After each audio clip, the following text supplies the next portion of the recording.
नमस्कार दोस्तों, स्वागत है आप सभी का विद्यासागर गुरु जी यूट्यूब चैनल पर। इस वीडियो में हम लोग करेंगे बिहार सिविल कोड का जो क्लर्क, स्टेनोग्राफर, गवाही डिपोजिशन के जितने भी स्टेनोग्राफर की पोस्ट है उन सभी के लिए आपका ये टेस्ट सीरीज उपयोगी होगा। तो हम लोगों ने पिछला सेट और प्रीवियस ईयर का सेट कर लिया है। ये है आपका सेट नंबर 2।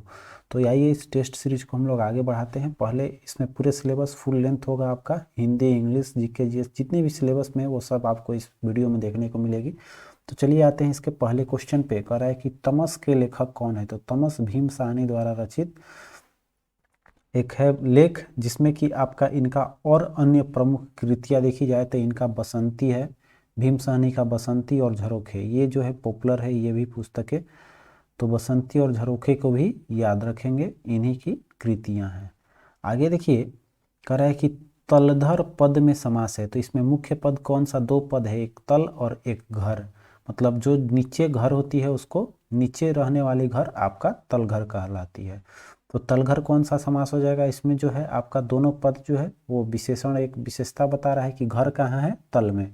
तो विशेष से जिस पद में होता है वो कौन सा होता है? आपका कर्मधारय समास। ठीक है, तो हमारा ऑप्शन सी जो है और बिल्कुल सही हो जाएगा। अगला देखिए, अष्ट धातु में कौन सा समास है। तो अष्ट धातु द्विगु समास है। हमने बताया था अष्ट धातु मतलब कि 8 धातुओं वाला जो वस्तु होगी उसको अष्ट धातु बोलेंगे। तो इसमें क्या है? संख्या है। तो जिसमें संख्या जैसे पंचवटी है, चतुर्भुज है, त्रिभुज है, ये सब क्या है आपका? ये आपका संख्या बता रही है, तो इसको हम लोग बोलेंगे कि ये द्विगु समास है। ठीक है, बढ़ते हैं अगले क्वेश्चन पे। कह रहा है कि गगनचुंबी शब्द में कौन सा समास है। गगनचुंबी का मतलब हो गया गगन को चुमने वाला, मतलब गगन तक पहुंचने वाला, उसका अर्थ ये हुआ। तो इसमें कौन सा हो जाएगा? को का विलोपन है, तो गगन को चुमने वाला अर्थात तत्पुरुष समास हो जाएगा। ठीक है, आपका तत्पुरुष समास। आगे देखिए, कह रहा है कि नाक पर गुस्सा, मुहावरे का अर्थ निम्न में से कौन सा होगा। तो नाक पे गुस्सा होना मतलब आपका क्रोधित होना, तुरंत क्रोध होना। ठीक है, आपका हो जाएगा। कह रहा है जो बहुत गहरा हो, जो बहुत गहरा हो उसके लिए कौन सा शब्द इसमें उपयोगी होगा। तो इसमें जो भी गहरा का शब्द में होगा वो गहरा मतलब होता है अगाध। मतलब इस ऑप्शन में देखेंगे अगाध, ऑप्शन अगाढ़, अगाढ़ इसे अगाध आप सब जनरल भाषा में सुने होंगे अगाध शब्द के बारे में। अगला देखिए, कह रहा है कि जो स्त्री सूर्य न देख सके, वाक्यांश के लिए एक शब्द क्या है, अर्थात जो सूर्य भी न देख सके उसको क्या कहते हैं हम लोग? तो असूर्य वाला। इसमें ऑप्शन देख लीजिए, असूर्य, पश्या, मतलब पश्य मतलब संस्कृत शब्द है जिसको देखने होता है। तो जो सूर्य को न देख सके असूर्य, पश्या बोलेंगे। अब देखिए अगला क्वेश्चन है कि मैंने राधा के लिए कपड़े खरीदे, इस वाक्यांश में कारक का प्रकार बताना है।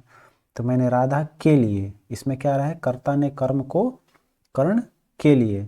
अब कर्ण के लिए, तो यहाँ के लिए मतलब हो जाएगा आपका कर्ण से के अर्थ में आता है, और संप्रदान के लिए होता है। तो कर्ता ने कर्म को कर्ण से और संप्रदान को के लिए, तो इसमें को के लिए मतलब राधा के लिए ही खरीदे हैं। तो संप्रदान आपका बिल्कुल सही जवाब हो जाएगा। अगला देखिए, कह रहा है कि मैथिली शरण गुप्त का संबंध आधुनिक काल में किस युग के कवि हैं। तो मैथिली शरण गुप्त माने जाते हैं द्विवेदी युग के। ठीक है, ये जो है द्विवेदी युग के। इसमें क्वेश्चन और भी पूछ देता है, छायावादी और ये सब। तो जैसे जैसे हम लोग का क्वेश्चन आते रहेगा हम उन सभी चीज़ों को तर्क वितर्क करते रहेंगे। ठीक है, आगे देखिए, कह रहा है कि फूलों के आसपास रहते हैं फिर भी कांटे उदास रहते हैं। फूलों के आसपास रहता है कांटा लेकिन फिर भी उदास रहता है, पंक्ति में क्या छुपा हुआ है। तो इस पंक्ति में देखेंगे तो आपका अनुयुक्ति मतलब युक्ति संगत बातें नहीं हो रही है। ठीक है,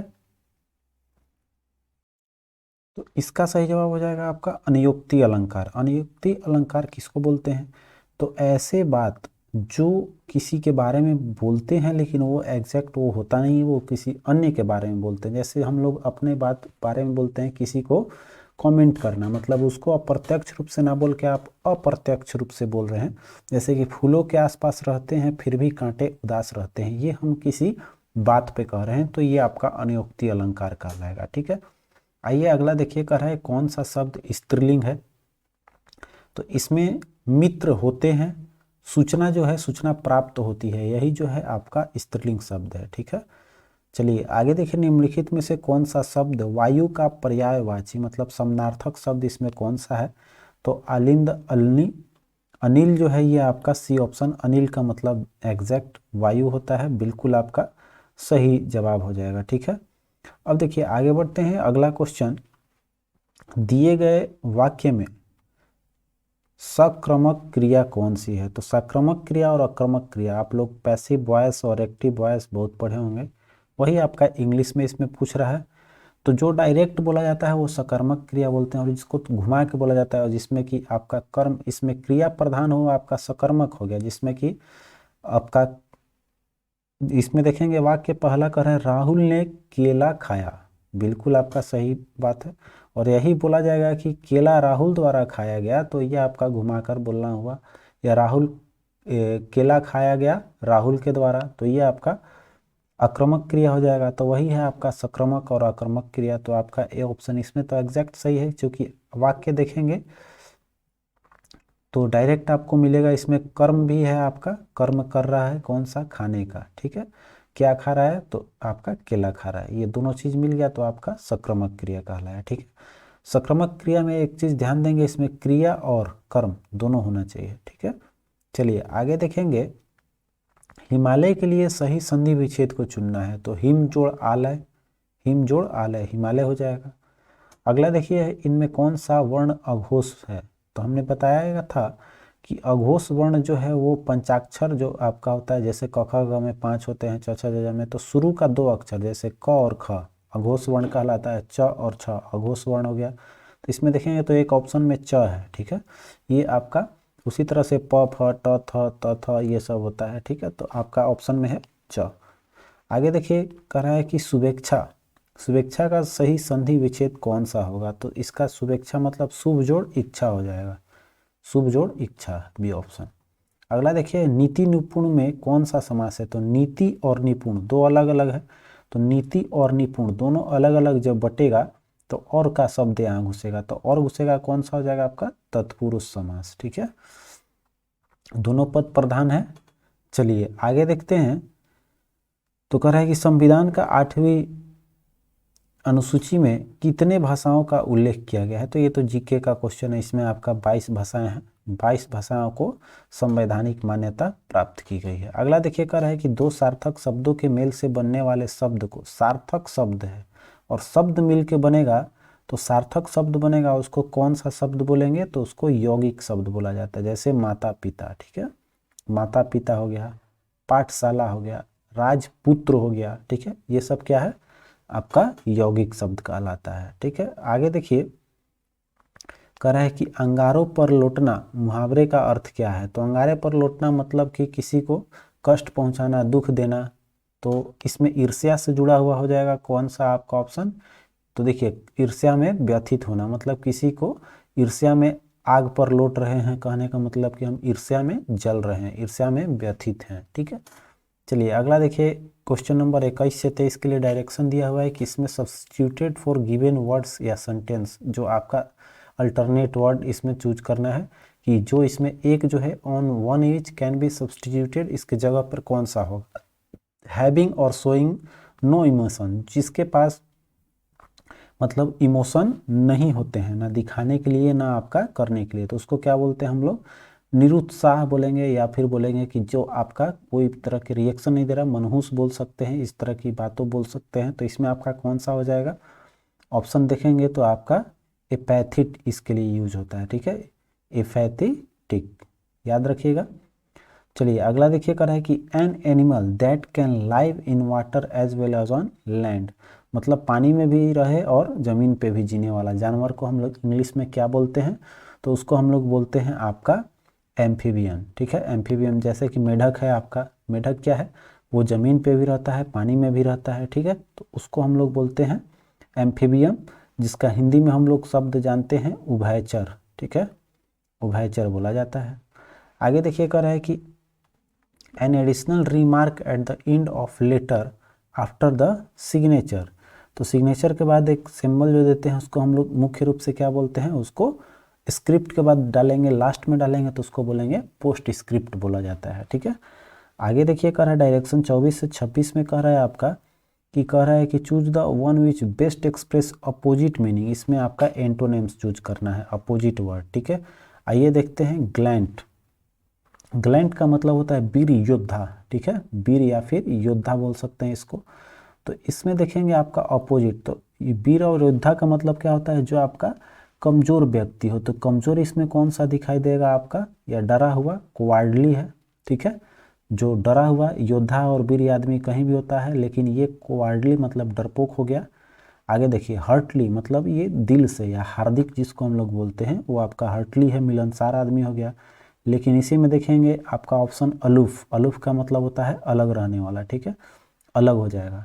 तो अलूफ इसमें आपका हर्टली का अपोजिट हो जाएगा, अलूफ। अगला देखिए है रीजन, तो इसका मतलब होता है आपका शासन करना या प्रबल होना, इसका मतलब हुआ। तो इसमें कमजोर वाला देख लेंगे कौन सा है, या इसमें कौन सा आपका ये जो राजा के अर्थ में यूज होता है, तो उसमें देखेंगे हम लोग इसमें कौन सा आ रहा है ऑप्शन आपका ईल्ड हो जाएगा, ठीक है। ईल्ड का मतलब क्या होता है, दास बनना या व्यस्त। तो ये आपका राजा के अर्थ में आया और ये आपका दास के अर्थ में आता है। ईल्ड का मतलब व्यस्तता, जिसको हम लोग बोलते हैं व्यापार करना, वो सब शब्दों में यील्ड का यूज होता है। तो यहाँ पर आपका रीजन का अपोजिट यील्ड हो जाएगा, ठीक है। आगे देखिए कर है, इसमें देखते हैं क्या डायरेक्शन है। 27 से 29 में चूज करना है फॉलोइंग बेस्ट मीनिंग, इसमें आपका मतलब साइनोनेम्स चूज करना है।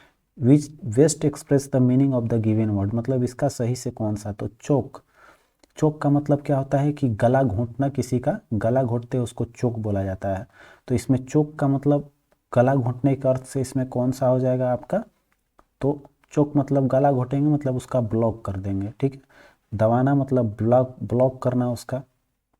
आगे देखेंगे तो अगला कह रहा है आपका, अगर इसमें सभी का मीनिंग देखना है तो स्लैश, स्लैश का मतलब होता है काटना, किसी चीज़ को काट देते हैं। चॉपिंग, चॉपिंग करना भी काटने का अर्थ में होता है। और हैक मतलब होता है कि चाकू से अगर काट रहे हैं तो हैक का यूज़ किया जाता है, ठीक है। स्लैश, स्लाद चॉपिंग का होता है कि एक ही साथ सबको डाल के काटना, चॉपिंग कहलाता है। तो सब एक ही अर्थ है, ये सब एक ही अर्थ है, लेकिन अलग अलग शब्दों में यूज होता है अलग अलग तरीके से। और इसका देखेंगे ब्लॉक का मतलब होता है उसको रोकना, ठीक है। तो चौक का मतलब भी वही हो गया, समानार्थक शब्द ही हो जाएगा। अब देखिए अगला आता है मार्वेलियस। मार्वेलियस का मतलब होता है शानदार, मतलब मस्त, जिसको हम लोग बोलते हैं, ठीक है। शानदार चीज़ जो होती है, या बोल सकते हैं आश्चर्यजनक चीज़। तो इसमें देखेंगे मार्वेलियस का आपका इसमें कौन सा हो जाएगा, वंडरफुल, ठीक है। वंडरफुल इसमें डायरेक्ट मैच करेगा, शानदार या आश्चर्यजनक चीज़ों में वंडरफुल हो जाएगा। अब देखिए अब आता है डिसरप्ट। डिसरप्ट का मतलब होता है इधर उधर कर देना, ठीक है, तीतर बितर बोल सकते हैं, या इधर उधर कर देना। तो उसमें देखेंगे तो कौन सा हो जाएगा, इसमें बेस्ट एक्सप्रेस करेगा डिस्टर्ब। डिस्टर्ब मतलब भी होता है कि किसी भी दिमाग को इधर उधर कर दिए तो उसको डिस्टर्ब बोलेंगे, तो समानार्थक हम लोग डिस्टर्ब ले लेंगे। अगला देखिए 30 नंबर क्वेश्चन का रहा है कि in the flowing questions force alternative give, ये इडियम्स और फ्रेज का है, ठीक है। इडियम्स और फ्रेज में आपको चूज करके बताना है कि इसमें कौन सा जो है सही आपका उद्धरण है, कौन सा एक्सप्रेस कर रहा है। तो पेइंग थ्रू द नोज, इस तरह से आपको पढ़ना पड़ेगा पूरा सेंटेंस, तब आपको मिलेगा। She must be paying through the nose for the face lift, मतलब कि उसको अगर पूरा चेहरा बचाना है तो उसको अपना नाक गंवाना पड़ेगा।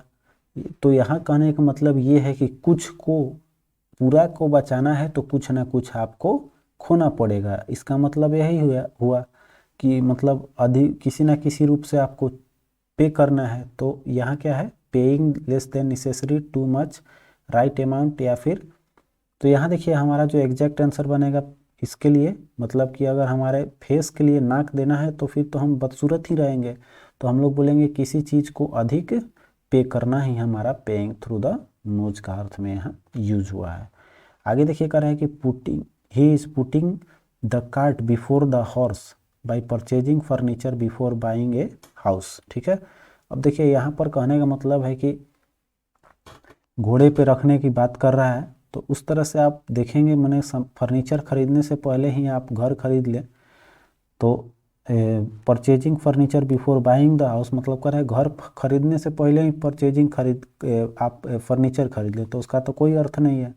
तो कहने का मतलब यहाँ क्या है, उल्टा काम करना, ठीक है। यहाँ पर उल्टा काम करने के अर्थ में यूज हो रहा है। तो उल्टा काम, doing things in wrong way, wrong way option A हो जाएगा, ठीक है। चलिए आगे देखते हैं। 32 का रहा है कि what egged you on a become a social worker. ठीक है, अब देखिए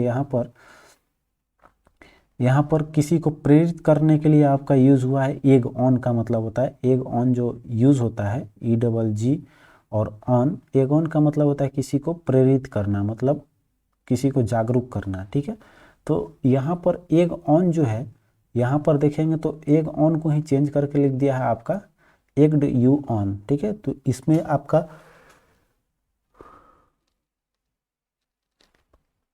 अर्ज जो है, अर्ज यहाँ पर इसका मतलब ही होता है किसी को उकसाना, प्रेरित करना। तो यहाँ पर आपका ऑप्शन जो ए है बिल्कुल राइट हो जाएगा। अब ये 33 to 37 क्वेश्चन देखिए कर है, इसमें चूज द करेक्ट वन, इसमें क्या भर सकते हैं सही। ठीक है, वही दिया हुआ चार आपका सेंटेंस, जो एप्रोप्रिएट वर्ड जो है वो आपका सही इसमें कौन सा बैठेगा वो बताना है। तो कह रहा है दोज हु, क्या कह रहा है कि their riches are not truly rich, मतलब उसकी जो धनीपन दिखाई दे रहा है वो आपका किस चीज़ के लिए है। तो यहाँ पर हम लोग को दिखाई देगा, तो अब देखिए यहाँ पर कह रहा है कि ऑफ का यूज किया हुआ है। ठीक है, तो दोज हु बोस्ट ऑफ हम लोग का यूज होगा, मतलब कि जो आपको दिखावा के लिए, their rich are not truly rich, मतलब कि जो है लेकिन धनी नहीं है, लेकिन धनी अपना दिखा रहा है। Riches are not truly rich मतलब जो धनी है वो वास्तव में धनी नहीं है। तो उसका मतलब होता है द हु बोस्ट, मतलब इसका मतलब हो गया कि दिखावा करना। बोस्ट का मतलब होता है दिखावा करना, डिंग हाँकना। ठीक है, आइए आगे देखते हैं। 34 क्वेश्चन, इसमें क्या कह रहा है आपका कि दे ए सेपरेट, क्या हो जाएगा दे, यहाँ पर separate cabin to each employee. Each employee के लिए क्या करेगा, कोई भी जो आदमी है वो क्या करता है, अलॉट करता है। यहाँ पर कोई भी आपका कर्मचारी जो भी चीज़ होता है उसको क्या होता है, कोई चीज़ अलॉट होता है। ठीक है, तो वो क्या करेगा, सेपरेट केबिन अलॉट करेगा। आइए अगला देखिए है कि I did not have any enough money to photograph as a serious hobby. ठीक है, उसके पास पैसा नहीं है क्या करने के लिए, तो यहाँ पर कोर्स करने के लिए उसके पास पैसा नहीं है, ये बात हो सकता है। तो इसमें फोटोग्राफी उसको अच्छा बनाने हॉबी है लेकिन उसके पास पैसा नहीं है, तो यहाँ पर कौन सा हो जाएगा, परस्यू का शब्द यूज करेंगे, मतलब खरीदने का अर्थ में आपका हो जाएगा परस्यू। ठीक है, चलिए आगे देखिए। आई फेल्ट हंग्री, कह रहा है कि भूखा, अराउंड मिड नाइट, कह रहा है कि अर्धरात्रि को भूख लग रहा है या भूखा महसूस कर रहा है। बट देयर वाज, क्या हो जाएगा, there was anything in a fridge. तो क्या रहेगा, एनीथिंग मतलब कि थोड़ा मोड़ा कोई चीज़ है, एनीथिंग का मतलब इस सेंस में यूज होता है। ठीक है, तो एनीथिंग क्या है, मतलब नकारात्मक चीज़ की जगह एनीथिंग, एनीथिंग कोई बोल देता है। ठीक है, इस तरह से आप समझ सकते हैं। तो तो कह रहा है कि एनीथिंग इन द फ्रिज, तो बहुत मुश्किल से कोई चीज़ इसमें रहेगा। ठीक है, जो उसको पेट भरा भी नहीं, भूख लगा, तो इसमें बहुत मुश्किल से उसको कुछ चीज़ मिलेगा। एनीथिंग इन द फ्रिज कुछ रहा। ठीक है, चलिए अगला क्वेश्चन है, ये कर रहा है कि न्यूटन डिस्कवर्ड, न्यूटन क्या किया, किसी चीज़ का खोज किया। तो अगर आपको पता होगा कि डिस्कवर्ड के बाद क्या यूज़ होता है, तो बहुत आसानी से आप यहाँ यूज कर सकते हैं। Discovered the principle of gravity, ये तो ऐसे ही हो जाएगा, सिद्धांत खोज किया था ग्रेविटी का। ठीक है, आइए अगला 38 to 40 क्वेश्चन, इसमें कह रहा है कि मिस स्पेल्ड। ठीक है, इसमें एक गलत है, which one is misspelled, find करना है उसको कौन सा इसमें गलत है। अब देखिए इसमें कह रहा है कि थ्रेटेंड, जिसमें आपको बोलते हैं भय वाला, किसी को धमकाना, भय देना, तो थ्रेटेंड ये आपका गलत है, क्योंकि यहाँ पर थ्रेटेंड का अर्थ जो होता है टी एच के बाद टी एच के बाद आपका RE3, फिर आपका होता है ATENED, थ्रेटेंड का ये अर्थ होता है। आर यहाँ होता है तब ये होता है, और इसके बाद ए होता है, तो यहाँ पर ए छोड़ दिया है, वही आपका मिस स्पेल है। ठीक है, बाइंग, बाई मतलब खरीदना हो गया, तो बाइंग का ये तो सही है। यह बाउंसिंग, बॉक्सिंग, यहाँ पर ये आपका देखिए यहाँ पर क्या है, ये तीनों सही है। बिगनिंग, बिगनिंग में डबल एन होता है, यही आपका गलत है। ठीक है, एन के पहले अगर कोई भी वॉवेल रहे, यानी कॉन्सोनेंट के पहले अगर कोई वॉवेल रहे और उसमें ING लगाया जाता है तो वो डबल हो जाता है। तो बिगनिंग आपका BIGI GIN के बाद एक और N होगा तब ING होगा, ठीक है। अब देखिए आपका अगला क्वेश्चन है कैपेबिलिटी। कैपेबिलिटी जो है उसका मतलब प्रागम्य होता है। उसके बाद है ये एक्जुलरी। एक्जुलरी में देखिए आपका एल डबल नहीं होता है, एक्जुलरी AUXILI होता है। ये एल वाला जो एक एल है ये आई बन जाएगा तो आपका सही हो जाता है, लेकिन यही गलत है। अब आ जाते हैं जनरल नॉलेज के हम लोग सेक्शन में। तो आइए देखते हैं इसका जनरल नॉलेज और करेंट अफेयर्स में। पहला क्वेश्चन है आपका राजकोषीय उत्तरदायित्व। थोड़ा सा और अच्छे से हम लोग कर लेते हैं इसको। राजकोषीय उत्तरदायित्व और बजट प्रबंधन अधिनियम किस वर्ष में पेश किया गया था? तो आया था 2003 में पेश किया गया था, ठीक है। जो आगे चल के 2000 में क्या हुआ, इसे लागू कर दिया गया था। एक 2003 में आया तो अगले साल लगभग हर हाल में लागू हो जाता है ना, तो उसी साल लागू हो जाता है, लेकिन ये जो है 2004 में लागू हुआ था। आगे देखिए अर्थशास्त्र के संदर्भ में SLR का फुल फॉर्म क्या होता है? तो SLR को हम लोग बोलते हैं स्टैच्यूटरी लिक्विडिटी रेशियो, ठीक है। आपका ऑप्शन बी जो है, बी नहीं, इसमें आपका स्टेरिलाइजेशन दिया हुआ है, ये हो जाएगा डी, स्टैच्यूटरी लिक्विडिटी रेशियो, ये डी आपका सही हो जाएगा। आइए अगला क्वेश्चन देखिए, कह रहा है कि निम्नलिखित में से कौन सा राष्ट्रीय उद्यान भारत में नहीं है? तो इसमें देखेंगे आपका आंसी राष्ट्रीय उद्यान, ये कहाँ पर है? कर्नाटक में है। तो ये तो हम लोग का आंसी वाला कर्नाटक बिल्कुल भारत में है। अगला देखिए आपका है संदूर राष्ट्रीय उद्यान, ये आपका पाकिस्तान में, यही जो है आपका भारत में हम लोग का नहीं होगा। ये आपका बी ऑप्शन हो गया इसका सही जवाब। अब देखिए करे हरिपुरा, जहाँ भारतीय राष्ट्रीय कांग्रेस का वार्षिक अधिवेशन 1938 में हुआ था, और हरिपुरा अधिवेशन आपका सुभाष चंद्र बोस की अध्यक्षता में हुआ था। यह निम्नलिखित में से किस राज्य में हुआ था? BBI याद रखेंगे। ये हुआ था हरिपुरा, कहाँ पर है? गुजरात में। और 1939 में भी इनको मिला था, लेकिन इन्होंने अपना त्याग दे दिया था। वो चलिए आगे हम लोग पढ़ेंगे, जिसमें आपका वोटिंग हो गया था, जो आपका त्रिपुरी संकट कहलाता है। तो ये सब जीके का त्रिपुरी संकट 1939 का ही बोला जाता है, जिसको कांग्रेस का अधिवेशन को लेकर अध्यक्षता के बीच में हुआ था, ठीक है।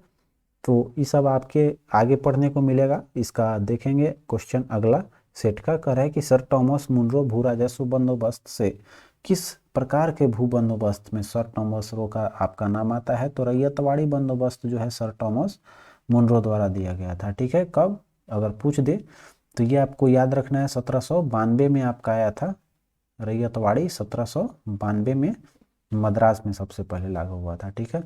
और अस्थाई बंदोबस्त किसको जाना जाता है? लॉर्ड कॉर्नवालिस को, ठीक है। ये तीन हमेशा पूछते रहता है। और ये एक है महलवाड़ी, महलवाड़ी है आपका मैकेंजी का, ठीक है, मैकेंजी का। आइए आगे देखते हैं। तो कह रहा है कि बुद्ध की मृत्यु के पश्चात प्रथम बौद्ध संगति की अध्यक्षता किसके द्वारा की गई थी? तो 483 में प्रथम बौद्ध संगति राजगीर में हुआ, जो आपका अजात शत्रु के काल में हुआ था प्रथम बौद्ध संगति, जिसकी अध्यक्षता किया गया था किसको? अजात शत्रु द्वारा हो जाएगा, ठीक है। चलिए अगला, अजात शत्रु के काल में हुआ था, जिसमें आपका पूछ रहा है अध्यक्षता किसने, शासनकाल में अध्यक्षता? तो अध्यक्षता आपका महाकश्यप ने की थी, ठीक है।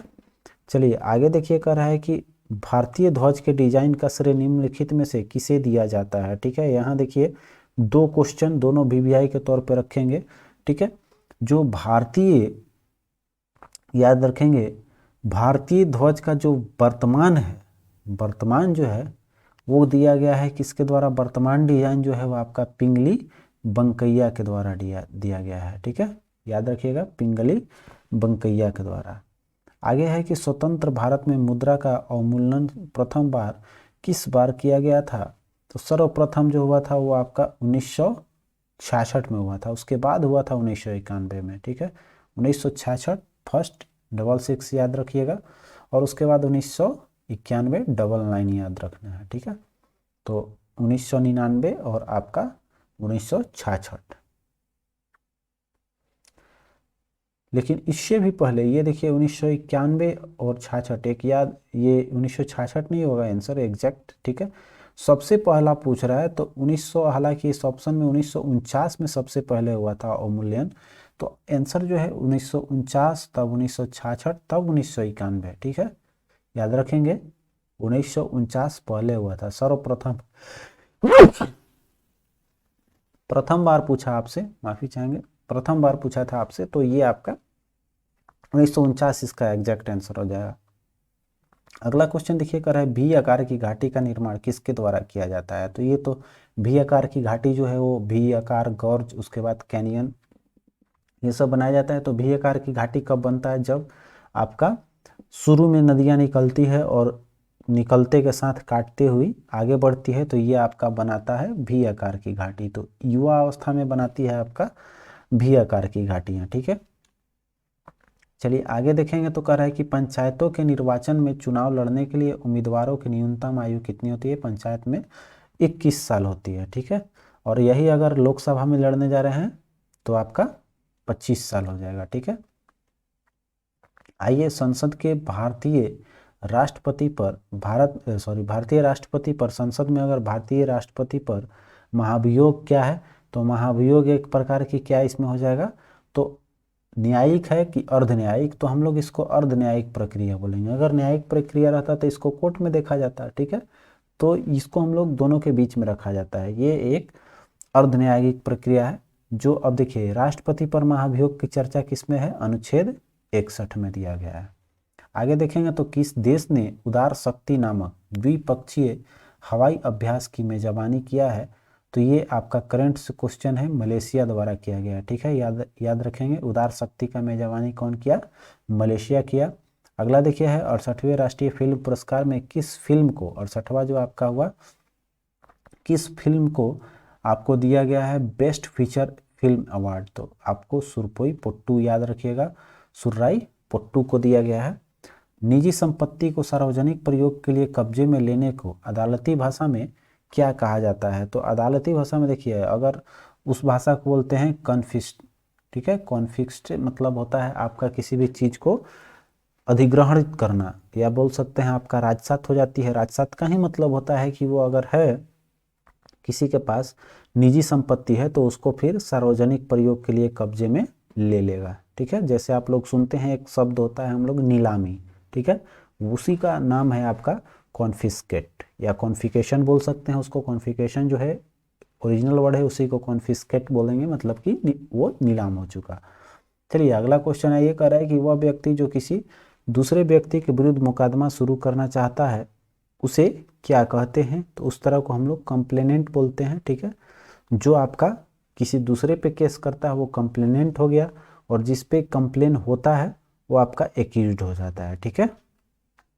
अगला देखिए है कि चूना क्लोरीन के साथ अभिक्रिया करके क्या बनाती है। तो चूना मतलब CaO की बात कर रहा है, कली चूना आपका, इसको अगर डालेंगे इसके साथ तो क्या बना लेगा आपका, ये देखिए इसमें आपका CaOCl2 बनाएगा, ब्लीचिंग पाउडर बनाएगा। तो यहाँ पर ये बुझा हुआ चूना CaO यहाँ पर जब क्लोरीन गैस प्रवाहित करती है तो आपका बना लेता है bleaching powder CaOCl2, chlorine gas, इसमें क्लोरीन गैस प्रवाहित की जाती है। तो ठीक है, चलिए आगे देखेंगे।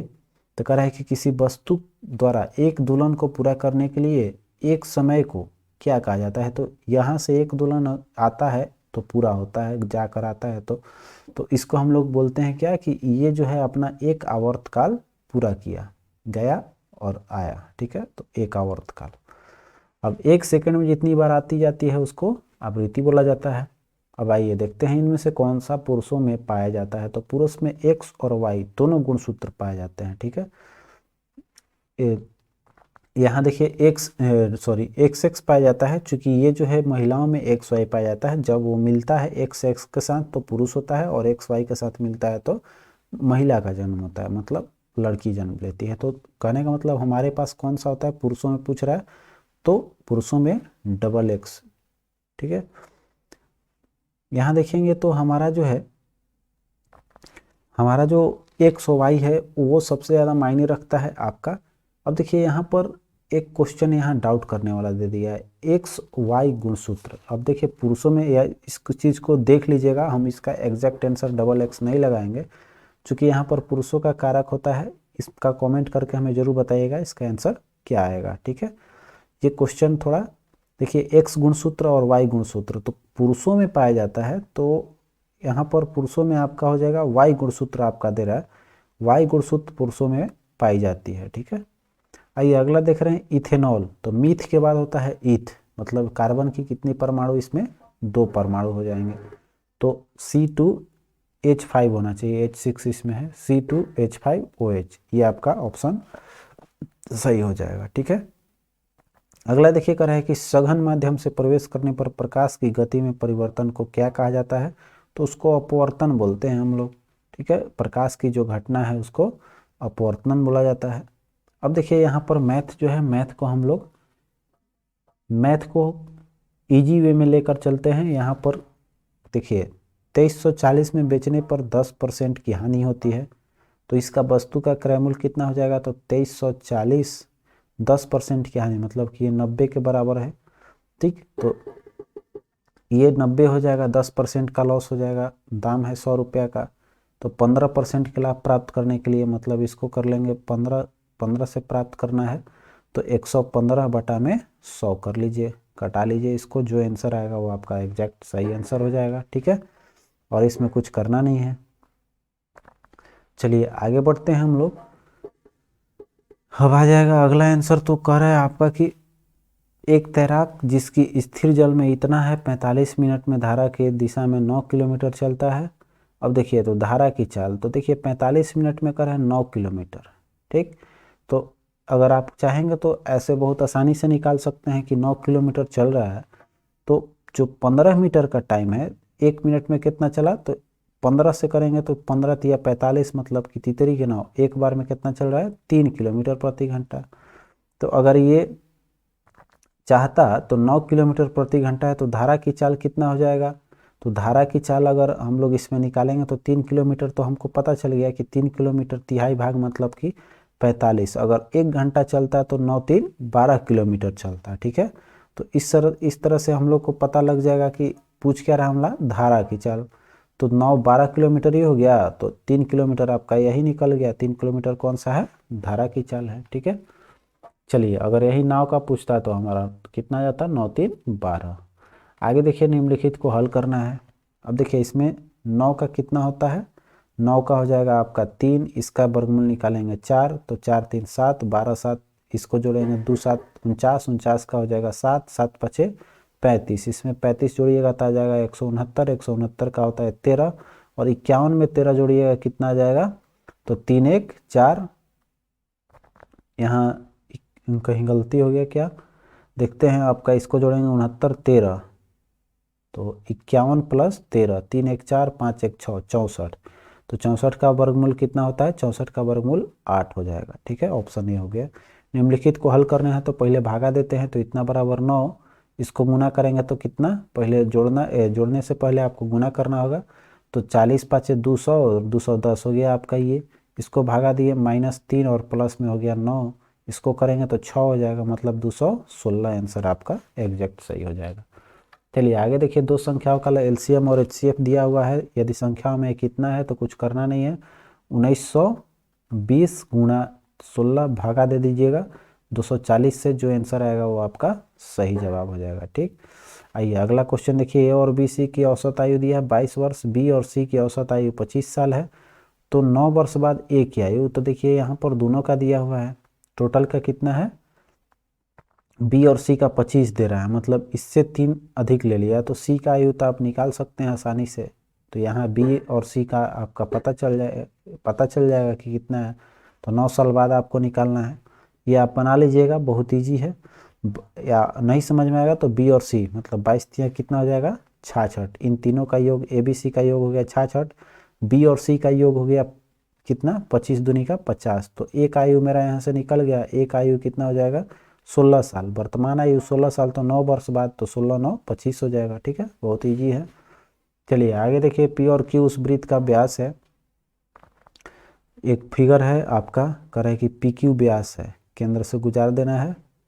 फिर कह रहा है आपका कि उस वृत्त के एक बिंदु आर स्थित है, एक बिंदु मान लेते हैं आर है आपका, जहाँ कोण P R O, sorry R P O, यहाँ से आर पी ओ, इस कोण का बात कर रहा है। आर पी ओ का मान कितना है? 39 डिग्री। इस कोण का मान है 39 डिग्री। तो आपसे पूछ क्या रहा है कि R Q P, R Q P. तो देखिए ये जो है आर क्यू पी का अगर निकालना है तो ये कितना हो जाता है, ये आपका 90 डिग्री हो जाता है। तो इन दोनों का योग कितना हो जाएगा, 90। तो 90 में से 39 घटा लीजिएगा, वो जो आएगा आपका आंसर हो जाएगा। ठीक है, तो कितना आ जाएगा, 5 3 8 51 डिग्री है, 51 डिग्री है। ठीक है, आपका ऑप्शन ए हो जाएगा। चलिए अगला क्वेश्चन कह रहा है कि वह छोटी से छोटी संख्या ज्ञात कीजिए जिसमें आपको इतना जोड़ने पर प्राप्त संख्या पूर्ण वर्ग हो जाए। तो इसको पूर्ण वर्ग बनाना है तो कुछ नहीं कीजिएगा, 6412 का जोड़ना है। तो आपको क्या करना है, इसको जैसे नॉर्मली निकालते हैं, आठी आठी का 64, इस तरह से कर लीजिएगा। तो आपका 12 बच गया, तो ये हो जाएगा 16। 16 में कम से कम करेंगे तो 161 रहेगा, एक से भी जाएगा क्योंकि यहाँ पर उतारेंगे तो 12, तो 161 होना चाहिए। तो 161 में से 12 हमारा कम है। ठीक है, 12 दिया हुआ है, तो कितना और जोड़ेंगे तो 161 आ जाएगा। तो घटाने से पता लग जाएगा हम लोगों का, 9 4 हो जाएगा 149। ऑप्शन देखिए दिया हुआ है, ये ऑप्शन आपका सही हो जाएगा। अगला देखिए, बहुत इजी क्वेश्चन है आपका, इसमें कोई बताने लायक क्वेश्चन वैसा भास्ट है ही नहीं, बहुत नॉर्मल क्वेश्चन पूछा गया है। ठीक, तो चलिए उम्मीद करते हैं आप लोगों से बन जाएगा। यहाँ 5 क्वेश्चन आपके लिए छोड़ रहे हैं 70 से 75 तक। अब आइए देखिए रीजनिंग का क्वेश्चन देखते हैं हम लोग। रीजनिंग में देखेंगे तो कह रहा है कि निश्चित कूट भाषा में लिखा हुआ है कि सी फेयर। तो इसमें क्वेश्चन का मेन ट्रिक क्या है कि हम लोग को सबसे पहले देख लेना है इन दोनों में कॉमन क्या है। ठीक है, तो इसमें देखेंगे हम लोग का, तो सी हैज, इसमें भी हैज है, इसमें भी हैज है, और कोई कॉमन नहीं है।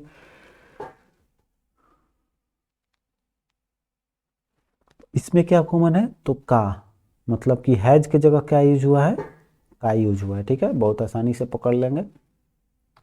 चलिए अगला देखिए, किसी कूट भाषा में कर रहा है कि प्लाकार्ड को लिखा जा रहा है, तो पी को टी लिखा है, मैंने 16 से 20 4 जोड़ा गया, एल 12 से 16, पी होता है 16 पे, ए से हो गया, इसमें भी 4 जोड़ा है, सब में 4 4 जोड़ रहा है। ठीक है, तो उसी तरह से एम 13 13 4 17। ठीक है, तो क्यू आर मतलब 17 क्यू वाला होगा।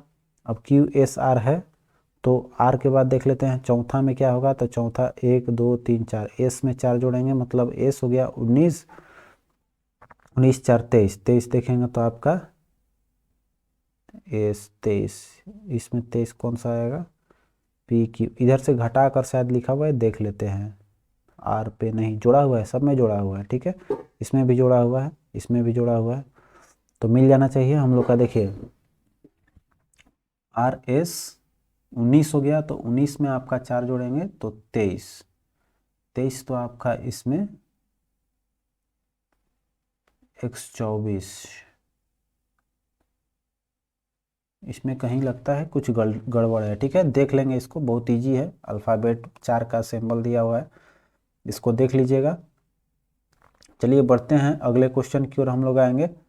तो इसमें हमारा एस बीच वाला घटाया है। देखिए एस जो है इसका ओ मिल रहा है, 4 का तो कमी इसी में है। ठीक है, चूँकि इसमें जोड़ेंगे तो ओ 4, यही वाला आपका आंसर हो जाएगा। बीच वाला देखिएंगे तो आपका ये कम किया हुआ है, देखिए आपका वाई जो है इसका 4 कम है। ठीक, तो यही आंसर सी और आंसर हो जाएगा, मिल गया आपका, बीच में एक कम कर दिया था। चलिए ये देखिए आपका बच्चा वाला क्वेश्चन जो रिलेशनशिप वाला है। ठीक है, तो इसको बना लेंगे आप लोग। अब देखिए इसमें कह रहा है कि 5 के विपरीत क्या होगा, तो देख लीजिए 5 5 जब कॉमन है तो आपका इसमें कौन सा संख्या छूटा हुआ है, बस वो देख लेना है। तो 1 2 3 6 है, तो 4 नहीं है, इसका मतलब 5 के विपरीत कौन है आपका, 4 है। ठीक, जो नहीं रहता है वही आपका आंसर हो जाएगा। चलिए अगला क्वेश्चन, नेक्स्ट क्वेश्चन है, ये कह रहा है कि रिकॉर्ड शब्द में वर्णों में कितने ऐसे जोड़े हैं जिनके बीच उतने ही है। तो इसमें बताया हूँ हमने कि देखिएगा आर से आगे बढ़िएगा, तो आर के बाद आता है एस, नहीं है, टी यू भी आ गया, मतलब एक है, एक ये हो गया। भी के बाद आगे बढ़िए, भी के बाद आगे बढ़ेंगे यू भी, डब्ल्यू एक्स वाई जेड नहीं है। अब ई के लेके यहाँ से ये हो गया, आर खत्म, एक मिला था। अब देखिए यहाँ से लेकर चलेंगे ई का, तो ई से बढ़ेंगे तो E F G H I जे के एल नहीं था। सी के लेकर चलिए, सी के बाद आगे बढ़ेंगे तो D E F G H I नहीं है। ओ के लेकर चलेंगे तो ओ के बाद बढ़ेंगे, एल एम एन ओ के बाद आ जाइए, इधर से भी देख लेना है, नहीं है। तो चलिए आगे बढ़ेंगे तो अभी हम लोग इधर से इधर बढ़ रहे हैं, तो देख लीजिए ओ के बाद पी क्यू आर, एक और मिला आर, ठीक है, एक मिला, एक और बढ़ा लेते हैं, 2 हो गया हम लोगों का। आर एस टी अब नहीं है, अब देखिए भी से तो है ही नहीं, ई एफ जी एच नहीं है, नहीं है, आर से नहीं है। अब इधर से बढ़ेंगे तो डी के बाद ई, डी के बाद ही एक यहीं मिल गया डी ई, यहाँ पर एक पॉइंट मिल गया। फिर आइए डी के बाद E F G H I जे के एल नहीं है। अब ई से बढ़ेंगे तो ई एफ नहीं मिलेगा, चूंकि डी के बाद ई आ चुका था। अब आर देखिए, आर एस टी यू भी डब्ल्यू एक्स नहीं है। अब ई के बढ़ेंगे तो ई एफ जी एच नहीं मिला। चलिए भी से बढ़ेंगे तो भी, यहाँ पर भी एक नहीं है आपका, इधर तो भी से बड़ा ही नहीं है।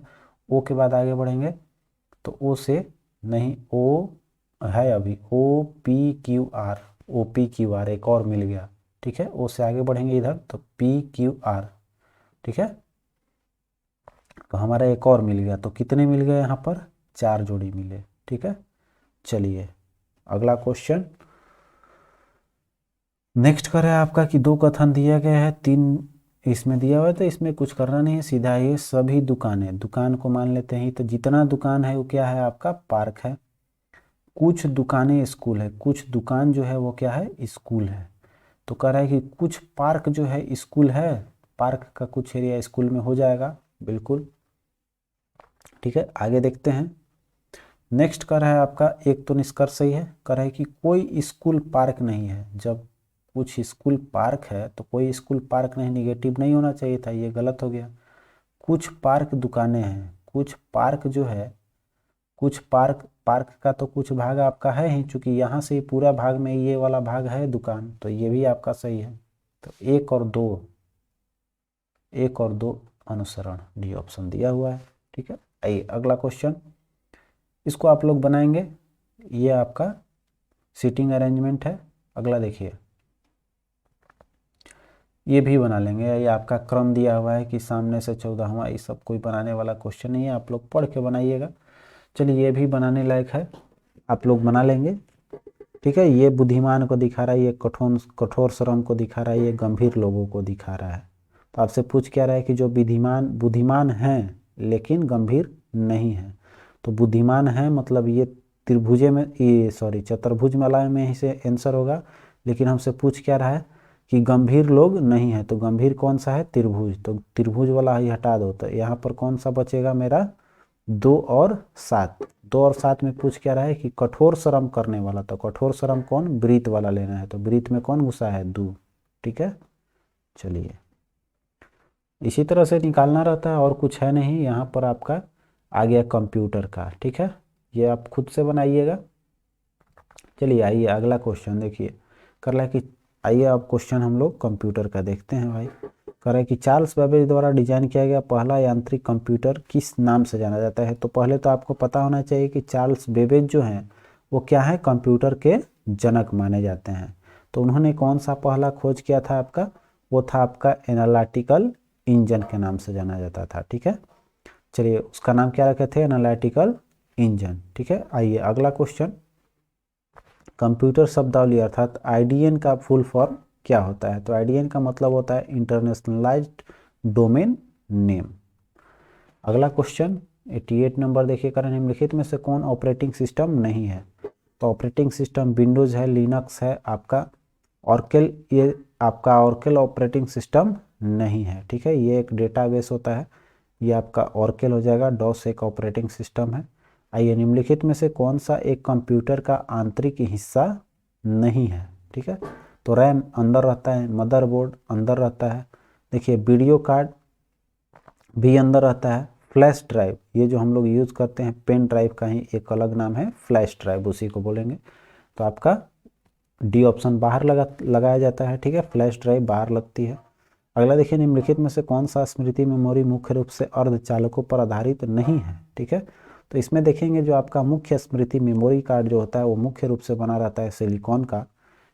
फिर दिक्कत है आपका कैसे मेमोरी भी होती है, वो भी आपका सेमीकंडक्टर का ही यूज किया जाता है। द्वितीय मेमोरी जो आपका कहलाता है वो आपका ये नहीं होता है, ठीक है। जो द्वितीय मेमोरी कौन सा होता है, तो जो बाहर से यूज किया जाता है उसी को बोला जाता है। तो ये मुख्य रूप से अर्धचालकों पर आधारित नहीं मानी गई है।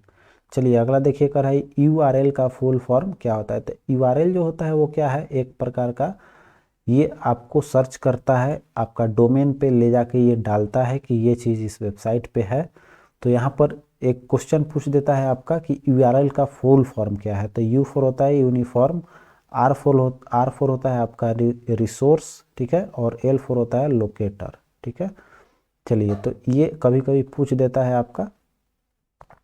तो ये पूछ रहा है कि URL क्या है। अब ये पूछ रहा है ये नहीं कि ये क्या है, ठीक है। तो URL हमने बताया कि कोई भी चीज़ खोलते हैं इंटरनेट पे तो वो वहाँ लेकर जाता है। जैसे मान लीजिए google.com, तो google.com URL डालेंगे तो google.com URL आपको गूगल पे ले जाएगा। याहू डालेंगे तो क्या हो जाएगा कि वो याहू पे लेके जाएगा, ठीक है। तो वो क्या है, URL है। अगला क्वेश्चन है ये कर रहा है कि कंट्रोल भी प्रेस करने पर क्या होता है, तो पेस्ट होता है। कंट्रोल भी का मतलब जो चीज़ कॉपी किए रहेंगे हम लोग क्लिपबोर्ड पे वही जाकर आपका पेस्ट होता है। तो इसमें आंसर कौन सा हो जाएगा, पेस्ट हो जाता है, ठीक है। क्लिपबोर्ड में जो आइटम, ठीक है, सिलेक्ट की गई, चलिए ये हो जाएगा आपका पेस्ट हो जाता है। दोनों में आपका एक ही ऑप्शन दिख रहा है, सिलेक्ट की गई आइटम क्लिपबोर्ड पर पेस्ट हो जाती है। तो दोनों में जो भी आप मार लें, बी या सी दोनों सही है। चलिए अगला क्वेश्चन ये कह रहा है कि इनमें से किस इनपुट डिवाइस का प्रयोग व्यापक रूप से योग्यता परीक्षण जैसे परीक्षणों में किया जाता है भाई।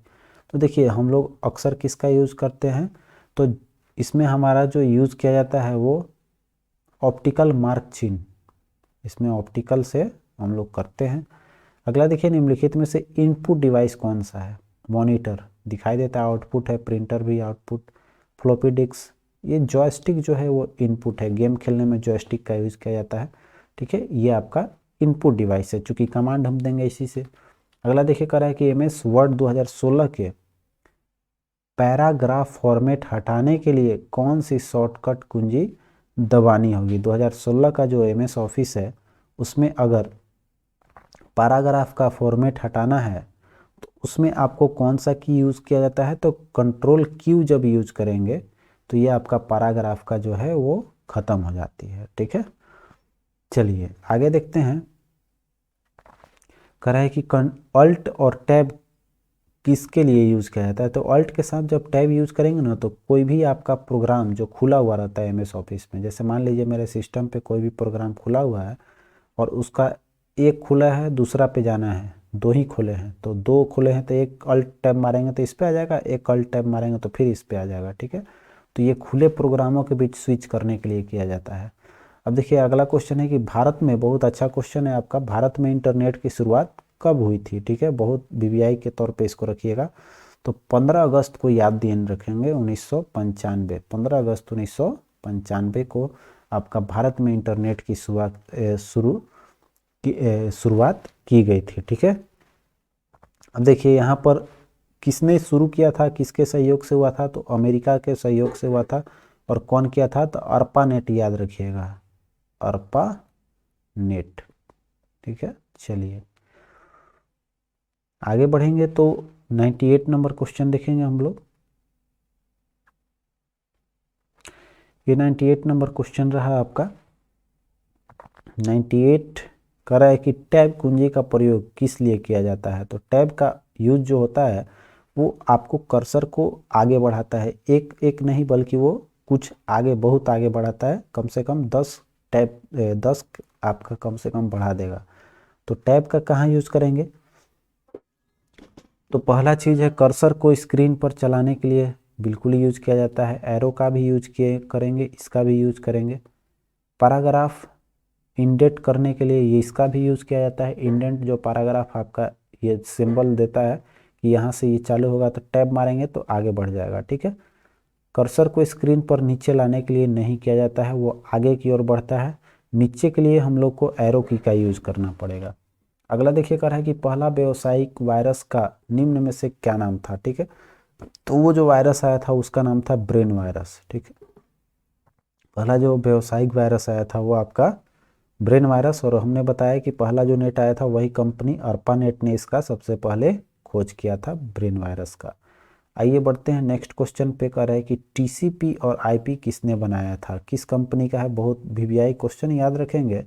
तो टीसीपी और ये जो है आईपी, जो हम लोग आईपी एड्रेस यूज करते हैं कि एक ही वाईफाई राउटर लगा हुआ है, 100 कंप्यूटर जुड़ गया एक ही साथ, वो जो चीज़ होती है वो होती है आपका यूएस डिपार्टमेंट डिफेंस द्वारा ये जो है बनाया गया था, जिसके कारण कि एक ही चीज़ से बहुत सारी चीज़ों को जोड़ा जा सकता है। ठीक है, तो ये नेटवर्किंग में यूज़ किया जाता है टीसीपी और आईपी।